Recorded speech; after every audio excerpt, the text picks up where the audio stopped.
आप देख रहे हैं MP1 न्यूज और मैं हूं MP वाणी। ब्रेकिंग न्यूज, क्या है खास बजट 2026?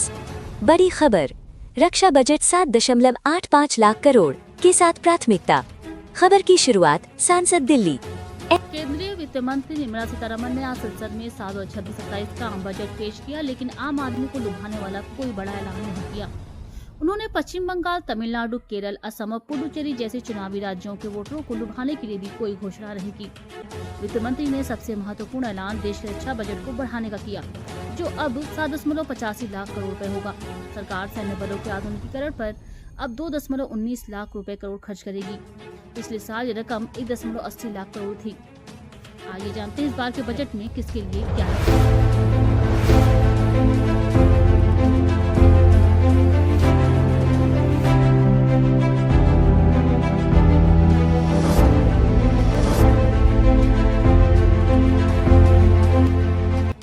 इनकम टैक्स, आम बजट में आयकर स्लैब में बदलाव नहीं किया गया है। रिटर्न फाइलिंग के लिए 3 महीने का एक्स्ट्रा समय दिया गया है।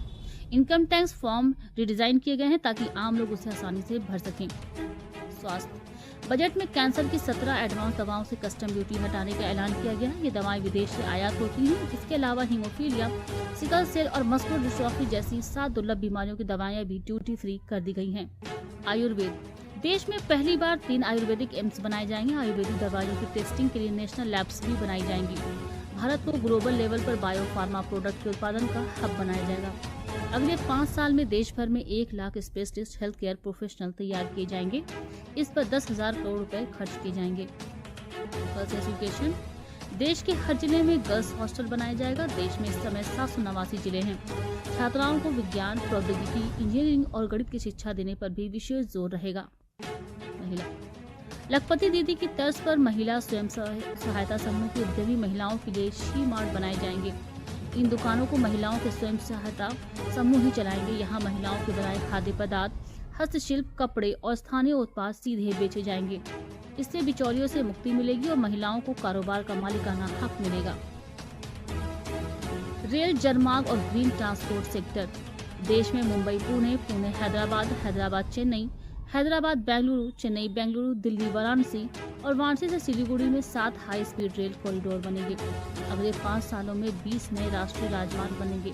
बनारस और पटना में जहाज की मरम्मत का कारखाना बनेगा। रक्षा बजट, देश का रक्षा बजट 16% बढ़ाकर 7,84,000 करोड़ कर दिया गया है। बजट पेश है जिसमें गरीब, युवा, अन्नदाता और महिलाओं पर विशेष फोकस किया गया। खास करके बजट की जो दिशा और लक्ष्य है, वो लक्ष्य भारत को सशक्त भारत की तरफ ले जाने का ऐसे है। धमाकेदार खबरों के लिए जुड़े रहिए MP1 न्यूज के साथ। सभी वर्गों के साथ जनता के कल्याणकारी योजनाओं पर विशेष ध्यान दिया गया है। खासकर भारत को बायो फार्मा हब बनाने की दिशा में विनिर्माण क्षेत्रों के लिए रणनीतिक विकास की दृष्टि से पर्याप्त धनराशि का प्रबंधन किया गया है। क्लिनिकल ट्रायल स्थलों का विकास किया जाएगा, जिसमें 1,000 ट्रायल स्तर बनेंगे। रिसर्च एंड डेवलपमेंट के आधार पर AI के सेक्टर का बड़ा पैमाने पर राज्य के देश के विकास के साथ में हमारा मध्य प्रदेश भी आगे बढ़ेगा, ऐसे मैं उम्मीद करता हूँ। वस्त्र उद्योग के सेक्टर में रिफॉर्म करेंगे, जिससे राज्यों को लाभ मिलेगा। 5 लाख से ज़्यादा आबादी वाले शहरों का विकास और खासकर इसके लिए 5,000 करोड़ का प्रबंधन करने का व्यवस्था की गई। छोटे शहरों में भी तीर्थ स्थलों का विकास करने का पर्याप्त ध्यान दिया गया है।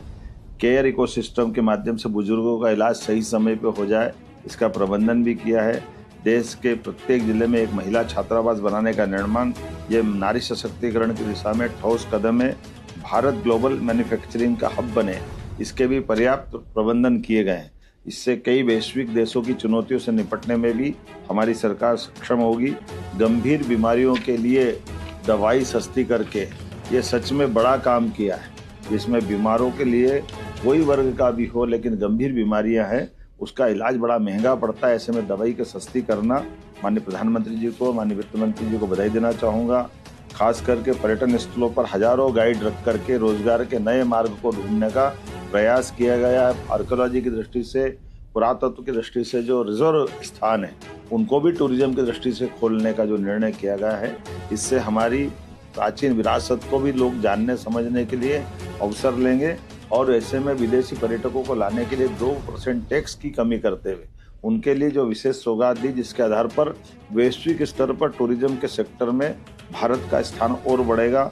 जिला अस्पतालों को अपग्रेड करने का निर्णय किया है। इनकम टैक्स के में छोटे करदाताओं के लिए प्रक्रिया आसान की है। सभी वर्गों के साथ जनता के कल्याणकारी योजनाओं पर विशेष ध्यान दिया गया है, जिसमें राज्यों के लिए 1,40,000 करोड़ का अनुदान देने का निर्णय किया, जिसमें मध्य प्रदेश भी लाभान्वित होगा। मध्य प्रदेश तो टेक्सटाइल के क्षेत्र में भी, जब पीएम मित्र पार्क का उद्घाटन हमने भूमि पूजन माननीय प्रधानमंत्री जी के माध्यम से किया था, जिसमें 3 लाख से ज़्यादा लोगों को रोजगार मिलेगा। 6 लाख से ज़्यादा कपास उत्पादक किसानों के लिए पूरा मालवा निमाड़ एक तरह से एक नई छलांग लगाने के लिए हमने पिछले समय उसका भूमि पूजन कराया। इससे इस बजट के माध्यम से वैश्विक स्तर पर कॉटन के कपड़े, रेडीमेड गारमेंट्स, सभी प्रकार के सेक्टर के लिए अनोखी और बहुत दूरगामी दृष्टि से नीतियां बनाई गई है, जिसका लाभ पूरा देश उठाएगा, मध्य प्रदेश उठाएगा। मैं अपनी ओर से, मध्य प्रदेश सरकार की ओर से, प्रदेश की 9 करोड़ जनता की ओर से आज इंदौर में मैंने इस कार्यक्रम में शामिल होकर के बजट भी सुना, बजट से जुड़े हुए विविध अलग अलग श्रेणी के विद्वानों के साथ संवाद भी हुआ, उनके विचार भी जाने और उनने सबने एक मुक्त कंठ से एक मत होकर के बजट की तारीफ की। ये आनंद का विषय है मेरी अपनी। ऐसे ही धमाकेदार खबरों के लिए जुड़े रहिए MP1 न्यूज के साथ।